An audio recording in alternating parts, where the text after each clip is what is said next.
तो हेलो दोस्तों, स्वागत है आप सभी लोगों का हमारे यूट्यूब चैनल सम्राट अकेडमी में। तो दोस्तों, मेरा नाम है आकाश और हम लोग 2022 बोर्ड एग्जाम की तैयारी स्टार्ट कर दिए हैं। बहुत अच्छी अच्छी वीडियो आ रही है, मेरे साथ जुड़ जाइए 2022 बोर्ड एग्जाम की तैयारी करने के लिए, क्योंकि हमारा टारगेट हमेशा से रहा है, अगली साल भी रहा मेरा टारगेट 95%।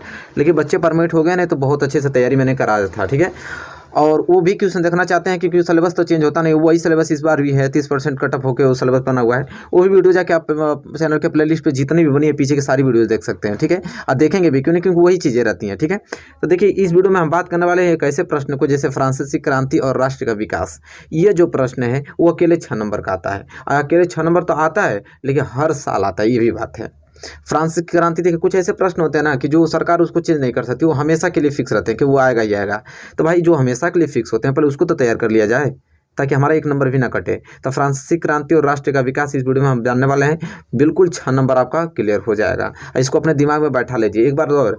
ये सामाजिक विज्ञान है, सामाजिक विज्ञान को तो रटते हैं नहीं, कहानी नुमा याद करेंगे ना कहानी के तौर पे, तो आराम से चीज़ें याद हो जाएंगी आपको, ठीक है। और आप उसको देखिए, कोई भी बंदा हूबहू जाके नहीं सही लिखता है, नहीं, कभी नहीं लिखता है। वो कहानी को सुनता है, वो अपने प्रकार से अपने दिमाग से उस क्वेश्चन को वहाँ पे व्यतीत करता है, ठीक है। तो आप बस क्वेश्चन को पढ़िए ध्यान से, उसके बारे में जान लीजिए, बस वही चीज़ें आपको लिख देना है। तो चलिए स्टार्ट करते हैं। फ्रांसीसी क्रांति, देखिए पहला पॉइंट यहाँ पे है कि फ्रांसीसी क्रांति की शुरुआत 1789 ईस्वी में हुई थी, ठीक है। फ्रांसीसी क्रांति की शुरुआत 1789 ईस्वी में। अब करना आपको क्या है, एग्जामिनर को हाईलाइट कर देना है। हाईलाइटेड का मतलब कि उसको प्रोत्साहित कर देना है। कैसे? जैसे फ्रांसीसी क्रांति की शुरुआत 1789 ईस्वी में हुआ ना, इसको आपको ब्लैक पेन से लिखना है। किसको? ब्लैक पेन से, ताकि एग्जामिनर का फोकस इस पे जाए कि फ्रांसीसी क्रांति की शुरुआत 1789 ईस्वी में हुई थी।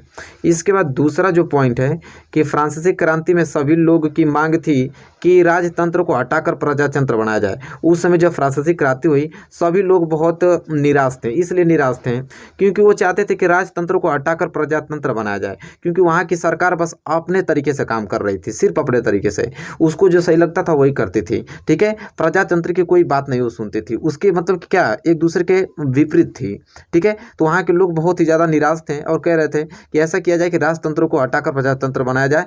ये लोगों ने धीरे धीरे मांग करना चालू किया, ठीक है। तीसरा पॉइंट है कि फ्रेंच की भाषा को राष्ट्रभाषा घोषित किया जाए, ठीक है। उन्होंने कहा, मतलब कि लोगों ने ये कहा कि जो फ्रेंच की भाषा को क्या किया जाए, राष्ट्रभाषा घोषित किया जाए। ये भी उन्होंने कहा था, लोगों ने ये भी आंदोलन उठाया कि ऐसा है कि फ्रेंच की भाषा को राष्ट्रभाषा घोषित किया जाए। और चौथा पॉइंट यह है कि स्कूल या छात्रों के लिए एक क्लब की स्थापना की गई जिसका नाम है जोकोबिन क्लब। उस समय जब फ्रांसीसी क्रांति हुई तो उस समय स्कूल या छात्रों के लिए, ठीक है, स्कूल और छात्रों, जितने बच्चे थे, स्कूल और छात्र के बच्चे थे, उनके लिए क्लब की स्थापना की गई जिसका नाम क्या था? जोकोबिन क्लब था। तो पॉइंट वाइज अगर देखिए, एग्जामिनर को प्रोत्साहित करने का एक ही तरीका है कि उसको फैक्ट दीजिए, ये नहीं कि बड़ा चढ़ा कर लिखे, नहीं, फैक्ट, पॉइंट वाइज फैक्ट देंगे ना तो एग्जामिनर खुश हो जाएगा। जैसे पहला पॉइंट में आपने इस तरह फैक्ट लिख दिया, ये सभी जो पॉइंट आप देख रहे हैं एक फैक्ट है, एक क्या है, फैक्ट, इससे निष्कर्ष निकल रहा है, तो इससे एग्जामिनर भी खुश हो जाएगा, आपको फुल मार्क्स दे देगा। इस प्रकार इन सारे प्रश्नों को याद करते हैं। देखिए, पाँचवां पॉइंट आपको डालना है कि सभी भार तथा किराया की एक व्यवस्था किया जाए। उन्होंने कहा कि उस समय भार और किराया का वहाँ पे रेट बढ़ गया था, ठीक है। रेट बढ़ा तो था लेकिन ऊपर नीचे, कोई 20 रुपया तो कोई 30 रुपया, कोई 40 रुपया, कोई 50 रुपया, इस तरह था, मनमानी के तौर पे, ठीक है। ऐसा नहीं, उन्होंने ये मांग किया कि सभी भार या किराए को क्या कर दिया जाए, एक व्यवस्था किया जाए कि 20 रुपया अगर है तो 20 रुपया फिक्स कर दिया जाए, भाई उससे बढ़े घटे ना, ठीक है। तो लेकिन कुछ लोग 20 रुपया तो कुछ लोग 30 रुपया लिए करते थे, तो इससे बहुत ज़्यादा दिक्कत होती थी मेरे प्यारे विद्यार्थियों, ठीक है। तो यहाँ तक आपको फ्रांस की क्रांति के बारे में कुछ मुख्य बातें आपको मालूम चल गई। अब आगे की हेडिंग में डालना है, क्योंकि 6 नंबर आपको 5 पॉइंट पे तो 6 नंबर देगा नहीं। अभी हमको लिखना है फ्रांस की क्रांति के प्रमुख कारण भी पढ़ना है। तो इस स्लिप में आपको फिर प्यारी से हेडिंग नीचे डालना होगा कि फ्रांस की क्रांति के प्रमुख कारण। देखिए, फ्रांस की जो क्रांति हुई ना, उसके लिए बहुत कारण थे। देखिए, कोई भी युद्ध चाहे कोई भी चीज़ होता है तो उसके कुछ ना कुछ कारण होते हैं, उस कारण की वजह से ही वो विद्रोह होता है, वो आंदोलन होता है, ठीक है, वो युद्ध होता है। तो इस तरह फ्रांस की भी क्रांति के यहाँ पे कारण थे मेरे प्यारे विद्यार्थियों। तो फ्रांस की क्रांति के कौन कौन कारण थे उनको भी जान लेते हैं। तो पहला पॉइंट में लिखना है, पहला हेडिंग आपको डालना है अयोग्य शासन। जो अयोग्य शासन था ना, ये बहुत ही ज़्यादा फ्रांस की क्रांति के लिए प्रमुख कारण था। अब आप सोचेंगे अयोग्य शासन मतलब, तो देखिए, फ्रांस की क्रांति के समय, जब फ्रांस की क्रांति हुई तो उस समय लुई वंश, इसको ब्लैक पेन से लिख देना है, लुई वंश का शासन था। जब फ्रांस की क्रांति हुई ना, तो उस समय किसका शासन था? लुई वंश का शासन था, जो क्या था, बहुत ही ज़्यादा जिद्दी और कर्तव्यहीन शासन था। उस समय का जो शासक वहाँ पे था, और उसमें शासन चल रहा था लुई वंश का, और वो लुई वंश का जो शासक था वहाँ पे, वो बहुत ही जिद्दी और कर्तव्यहीन था। जिद्दी मतलब कि बस अपना अपना उसका दिमाग खराब हो जाता तो बस अपना ही जिद करता था, ठीक है। उसको जो मर्जी वही करता था, लोगों की बात नहीं सुनता था। यह सुधारों का पक्षकार नहीं था, इसलिए जनता विरोध कर रही थी। अब मेरे प्यारे विद्यार्थियों, आप ही बताइए, अगर आपका कोई शासक अपने मन से काम करे, बस जो उसको समझ में आए वो करे, आपकी बात न सुने, तो जाहिर सी बात आप विद्रोह तो करेंगे। तो वहाँ पे फ्रांसीसी क्रांति का प्रमुख कारण यही बना, अयोग्य शासन। फ्रांस की क्रांति का प्रमुख कारण था कि भाई वहाँ के जब शासन ही ऐसा काम करेंगे तो और लोग भाई क्या करेंगे। तब शासन, वहाँ के देखभाल करने वाला शासक जो है हमारा, वो अपने मनमानी काम करेगा, तो भाई क्रांति तो फैलना ही फैलना है। तो जाहिर सी बात है, ये तो लिख के रखिए कि नहीं, आप लोग भी जानते थे। देखिए, इसको कहानी नुमा याद किया जाता है। अब बताइए, इसको याद करने की जरूरत है? दिमाग में आपने रख लिया कि अयोग्य शासन एक फ्रांसीसी क्रांति के प्रमुख कारण है, जाके आप उसी के रिलेटेड लिख दें कि वहाँ के शासन अच्छे नहीं थे, वो अपने मनमानी काम करते थे। कोई जरूरी नहीं कि मैं जिस तरह स्टेप पे लिखा हूँ वैसे ही लिखना है आपको, नहीं। ठीक है, चलिए। दूसरा जो उसका कारण था वो था मध्यम वर्ग। मध्यम वर्ग मतलब कि यहाँ पर औद्योगिक क्रांति होने के कारण मध्यम वर्ग का उदय हो गया था। यहाँ पर औद्योगिक क्रांति होने के कारण मध्यम वर्ग का क्या हुआ था? उदय हो गया था, जिससे छोटे उद्योगपति, डॉक्टर, वकील, अध्यापक वाले अधिकारी आते थे। यह वर्ग नवीन विचारों और राष्ट्रीय भावना से ओतप्रोत था। देखिए मेरे प्यारे विद्यार्थी, ये कहना चाह रहा है मध्यम वर्ग कि यहाँ पर औद्योगिक क्रांति के कारण मध्यम वर्ग का उदय हो गया था। मध्यम वर्ग का उदय का मतलब जब क्रांति हुआ, तो ये बताइए जैसे आपके बीच ही क्रांति हो गई, तो आपके जो मध्यम वर्ग के लोग होंगे, जो कंडीशंस में होंगे लोग, ठीक है, वो जो कंडीशन में होंगे उनका तो भाई जो लाइफ है वो तो अच्छे से गुजर जाएगी, लेकिन जो उससे छोटे होंगे उनकी लाइफ कैसे गुजरेगी? जैसे लिखा है यहाँ पे कि यहाँ पर औद्योगिक क्रांति हुई, तो औद्योगिक क्रांति होने के कारण जो मध्यम वर्ग के लोग थे, जैसे आपका मध्यम वर्ग और छोटे छोटे उद्योगपति, जैसे आपके डॉक्टर हो गए, ये मध्यम वर्ग में आते हैं, वकील, अध्यापक वाले अधिकारी आते थे। और यह वर्ग नवीन विचार और राष्ट्रीय भावना से क्या था? ओतप्रोत था। सब एक दूसरे के समान नहीं थे। सब तब फ्रांस की क्रांति हुई तो सब अपने अधिकार चलाने लगे। ये होता है ना, जिसकी ज़्यादा पावर होती है वो जीत जाता है।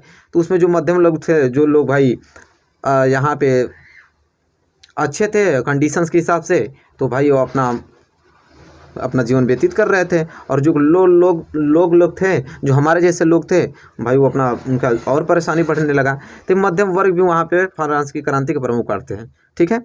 अब इसके बाद तीसरा है कि आम जनता की दयनीय स्थिति। वहाँ की जो आम जनता, मतलब वही बात कर रहा था ना, आम जनता मतलब हम लोग की जनता, जैसे हम लोग हैं, ठीक है। हम लोग किस में आएंगे? आम जनता में आएंगे। आम जनता की दयनीय स्थिति क्या हो गई थी कि इस समय शासक उच्च वर्ग और, देखिए, उच्च वर्ग और कुलीन वर्ग जहाँ विलासितापूर्ण जीवन व्यतीत कर रहा था। इस समय जो शासक उच्च वर्ग और कुलीन वर्ग जहाँ विलासीपूर्ता जीवन व्यतीत कर रहा था, वहीं आम जनता की स्थिति बड़ी दयनीय थी। वही बातों में यहाँ पे समझाने की कोशिश कर रहा था। जो लोग कुछ कंडीशन में थे वो तो अपना जीवन व्यतीत कर रहे थे किसी न किसी तरह, लेकिन जो आम जनता थी, हम लोग की जनता थी, हम लोग परेशान हो गए भाई। वही तो लिखा है ना, इस समय जो शासक और उच्च वर्ग के लोग थे अपना विलासितापूर्ण जीवन व्यतीत कर रहे थे, लेकिन वही आम जनता की स्थिति बहुत ही ज़्यादा क्या हो गई? दयनीय हो गई, बहुत ही ज़्यादा खराब हो गई। हाँ, ठीक है। तो ये कारण था। तो ये चौथा भी कारण, आम जनता की दयनीय स्थिति भी फ्रांस की क्रांति का बना। जब आप इस तरह परेशान होने लगेंगे तो आप अपना गोल बनाएंगे, अपना टीम बनाएंगे और उसका विद्रोह करेंगे। भाई जो हम लोग को ऐसे कर रहे हैं उनका विद्रोह करेंगे ही करेंगे, ठीक है। तो इस प्रकार फिर लास्ट आपका है, लास्ट हेडिंग चौथा कि स्वतंत्रता पर प्रतिबंध। देखिए ये बहुत ही बड़ा कारण बन गया, ऐसा नहीं करना चाहिए था हम लोगों को। स्वतंत्रता पर प्रतिबंध उन्होंने लगा दिया कि इस समय फ्रांसीसी सरकार ने लोगों की स्वतंत्रता पर कई प्रकार के प्रतिबंध लगा दिया, मतलब लगा रखे थे। यहाँ तक कि उनके धार्मिक विश्वासों पर भी प्रतिबंध लगे हुए थे। देखिए बहुत ही बड़ा गलती किया उन्होंने कि इस समय फ्रांसीसी सरकार ने क्या किया कि उस समय जो लोग थे, हम लोग दयनीय लोग थे, उनके स्वतंत्रता, मतलब उनका जो अधिकार है भाई, उनके अधिकार पर भी प्रतिबंध लगा रखा था, ठीक है, कि वो अपने मन से कुछ नहीं काम कर सकते हैं, जो सरकार चाहेगी वही किया जाएगा। तो भाई तो ये तो गलत बात है ना, किसी की स्वतंत्रता पर कभी भी प्रतिबंध नहीं लगाया जाता है, लेकिन इन्होंने लगा दिया। और यहाँ तक कि उनके धार्मिक विश्वास थे भाई, सबके अपना धार्मिक होता है, सबका अपना धर्म चुनने का अधिकार होता है, अपने उस कैटेगरी में काम करने का अधिकार होता है, उसको उस पर अगर प्रतिबंध लगा दिया जाए तो बताइए कितना दुख होगा। तो ये काम भी उन्होंने किया था फ्रांस की जब क्रांति हुई। तो मेरे प्यारे विद्यार्थियों, ये था कुछ 4 फैक्ट मैंने बताया किसके, फ्रांस की क्रांति के प्रमुख कारण, इसके कारण की वजह से फ्रांस क्रांति हुई। और मैंने आगे आप लोगों को फ्रांस क्रांति के बारे में बेसिक नॉलेज दिया था। तो इतना अगर अच्छे से लिखेंगे तो मेरे प्यारे विद्यार्थियों आपको 6 मार्क्स पूरा मिलेगा।